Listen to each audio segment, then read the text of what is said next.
Foi o que? Fala aí. Tava vindo meu irmão aqui, os caras pararam no carro, velho, atirou nele de pistola, velho. E qual é a sua mesmo? Qual é o seu corre? Eu corro lavador de carro, meu filho. Você trabalha onde? Sim. Eu sei, tô lhe perguntando. Hã? Só tô lhe perguntando. Você Meu trabalha. corre é lavar carro, sim. E ele? Trabalha comigo, velho. É? Você estava vindo de onde? Mora onde? Favela do Bode. Na favela do Bode, velho? Na favela do Bode, você tava fazendo o que aqui, velho? Tá indo lá pra fazenda trabalhar, doutor. Depois do nego velho aqui, Foi? a gente quer capinar as canas, velho.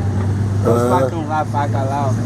Que é meu irmão que tem a rocinha lá de cana aqui, ó. Depois do nego velho em cima ali. Pessoal da vontade, à vontade. Depois ali do nego velho ali, sabe aí que em São Paulo está lá, eles estão lavando o carro lá, ó. Viu ou não vê, doutor?